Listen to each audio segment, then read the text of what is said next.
The TCL 5 series Roku TV was already a pretty great TV. Now there's a Google TV version. But is it more than just updated smarts? Is it possible this is actually a better TV?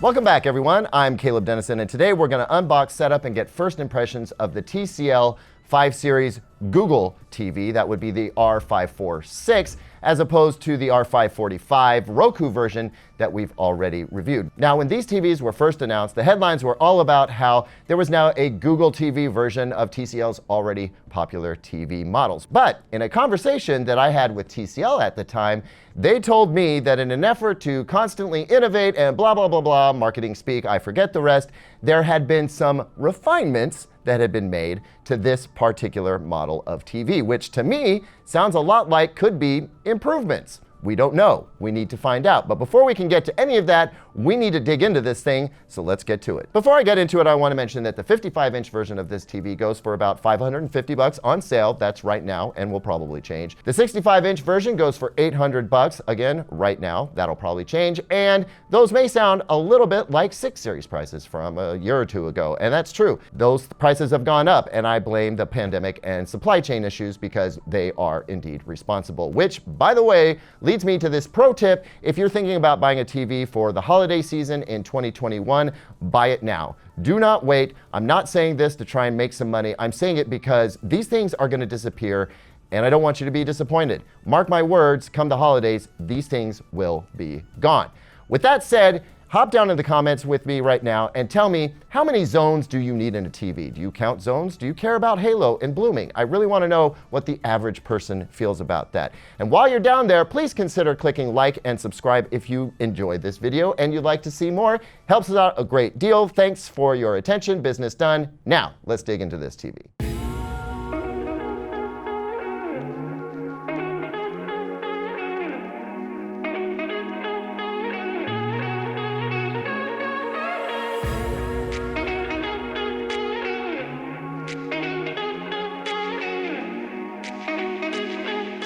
All right, time to install the feet. We've got two positions here, one on the inside if you have a smaller or narrower media stand, and then one on the outside if you have a wider one like we do. I like the stability of the wide, so we're gonna go with that. These feet feel really cheap. They're very plasticky. There's also no like security pegs, so like the screw is what's gonna hold it in. Of course, the last time I installed a foot with a peg, I broke it off, so maybe that's not such a bad thing. Anyway, 2 screws in each foot, and we're going to set this thing up.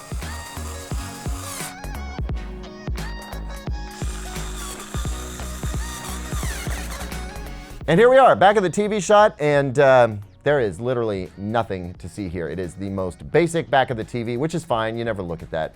You know, the only reason we're back here is actually to talk about those HDMI ports, of which there are 3. They do support some HDMI 2.1 features, but with only 3, and one of them being the eARC port, consider the limitations that may place on you. The other thing I want to talk about is the little switch for the microphone next to the power switch down here in the corner. This is to turn on or off the microphone for Google Assistant. So if you want the TV to do your bidding without having to pick up the remote, leave it on. If you're creeped out by that idea, just turn it off and use the remote instead. Speaking of that remote, let's have a look at it really quick. So here's the remote, and it is what it is. It looks a little bit like a Chromecast with Google TV remote, but with the addition of some extra buttons specific to the TV. I was a little worried about these because it's kind of like one button split in 2 on each side, but it works just fine. You've got your mute and volume control on the far right-hand side, your Google Assistant button right there, and really, this is where you're gonna spend most of your time here, and the home button. Hey, I wanna take a quick pause to thank our sponsor for this video,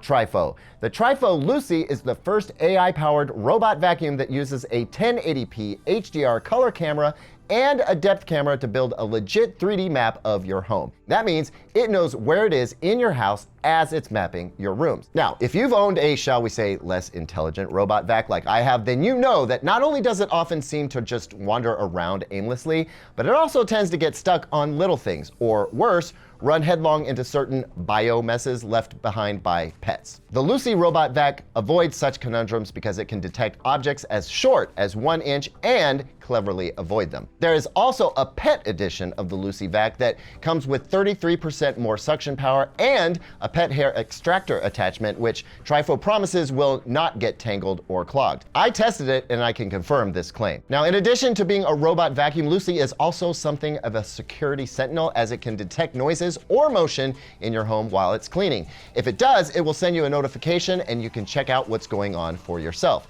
It offers crystal clear day and night vision, and it can even be used as a pet camera so you can see, talk to, and record your furry friends when you bounce for a trip to Puerto Vallarta and leave them behind. Lucy can be controlled by Amazon's You-Know-Who and the Google Assistant. It gets smarter over time, and it offers a highly interactive app that actually makes a lot of sense. Check out the TRIFO Lucy Vac. You'll find a link in the description below. Thanks to TRIFO for sponsoring this part of our video. Now, back to the TCL 5 series.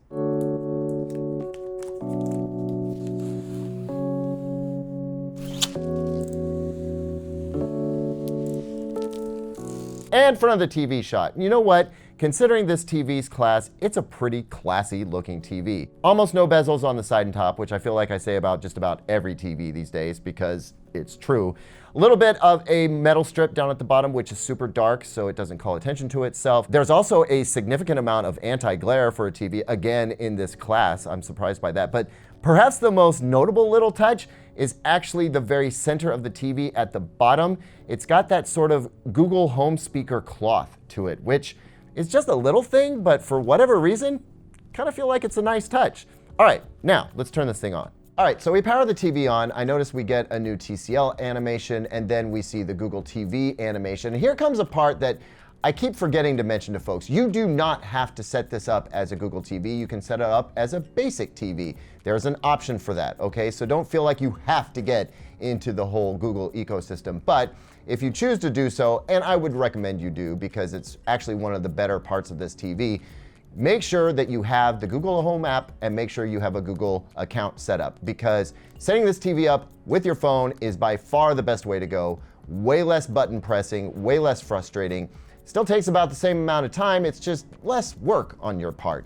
The most important thing I have to say about the whole Google TV setup thing is that you'll want to be careful about the terms and conditions that you agree to. Google probably owns half your life already. This is just another portal for giving it more information. Yes, you will get better content suggestions, but you know, there's privacy concerns here. So if you're not comfortable with it, then don't allow it to take that information. Just understand that it's going to be a less customized TV for you. Okay, I do want to pop in to say something very specific about this. I am not aware of a TCL account situation. Like, I've never had to deal with that before. I apparently have to deal with it here now. There is no option to skip it. There is a countdown timer in the lower left-hand corner that started at 830 seconds. I'm not great at math, but that sounds like a really long time to wait for something to just time out. Ultimately, I'm thinking about just signing in with my Google account, which creates a TCL account. I'm not excited about that. What even is this? I'm gonna reach out to TCL and try and provide an update in the full review, but I'm not digging this. I'll tell you that right now. So TCL User Center would like to associate me with my personal info on Google. Creepy. See, create, and delete its own configuration data in your Google Drive. What? See your personal info, including any personal info you've made publicly available. Didn't you already say that? See your primary Google account email address, which, well, everybody knows that. What is this? I do not like this at all. And yeah, like this, don't do what I'm doing. I'm not even looking at the details and I'm just agreeing because I want to move on. You know, this is something about this doesn't feel right. You know, that setup process took 26 minutes, start to finish, and we didn't exactly lollygag. That's just how long it took, which is significantly longer than I've experienced with Google TV on, say, a Sony television. And here we are. And I'd like to say that I'm already logged into all of these apps, as I have done many times on many other Google TV devices. But that's just not the case. Now, some information will be available. It's a little bit expedited, but it's not a done deal. You still have to plug in a bunch of basic information for a lot of these apps. So that's going to extend the setup process a little bit. And ultimately, you're probably looking at a good 40 minutes to get your TV up and running. Fortunately, once it is up and running, you really don't have to do anything but just enjoy the TV. Now, once the Google TV setup is done, you might want to go in and make some adjustments to the picture settings. I don't recommend you just use the out-of-box picture setting, which is probably going to be in like a standard mode. Let's have a look at that real quick. Actually, no, I was wrong. It's in a low power mode, even worse. So you want to go in here and make some adjustments to the picture settings. At the very least, get out of that low power mode, go into standard or movie or something like that. I usually pick movie. But if you really want to know how to get the best picture settings for not just the display screen, but your apps and all your HDMI inputs, be sure to check out our full TCL 5 series picture settings video.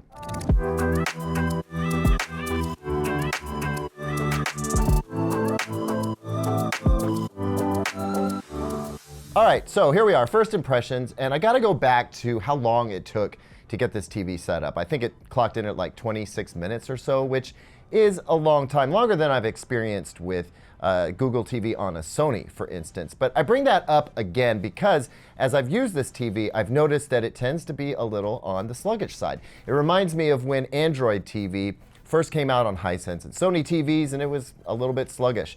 I'm experiencing that here too. I can forgive TCL to an extent because this is their first go at a Google TV, but it's definitely going to need to improve in the future. The other thing I want to mention is that I felt a little bit creeped out by the amount of signing in and data privacy issues that were presented to me in the setup process. And I don't know why it's different with this particular TV. It just seemed like extra, more. Not a huge fan of that either. But user interaction stuff aside, how's the picture quality looking? Well, it's about what I expected, which is actually a pretty good thing. The TCL 5 series is not meant to punch as hard as the TCL 6 series, but that's where things get a little bit complicated because it costs more than it used to. So I'm gonna have to try and temper my expectations as I test this TV, but I do have to say that any refinements that have been made with this particular version of the TCL 5 series are probably gonna be rather minute. I don't think they're going to be a landmark improvement over the Roku version of this TV. I think it's going to get sufficiently bright. I think it's going to have decent backlight control, if not the best backlight control. I really want to check where the color's at. Is the saturation where it needs to be? I will say, though, that on the whole, the TCL 5 series is in no danger of being discredited as a high-value television. It's still got what it takes to make people happy, and even though the price is a bit more elevated than it used to be, I still think it's going to make people very happy for the amount that they're going to have to shell out to get this TV. To be sure, though, these kind of scrutinous details are what we get into the full review for, so be sure to come back for the full review of the TCL 5 series Google TV. Thanks as always for watching, everyone. What do you think about the TCL 5 series Google TV so far? Leave me a comment about that down below so we can talk about it. Don't forget to like and subscribe if you did indeed like this video, and here's 2 other videos I think you might like.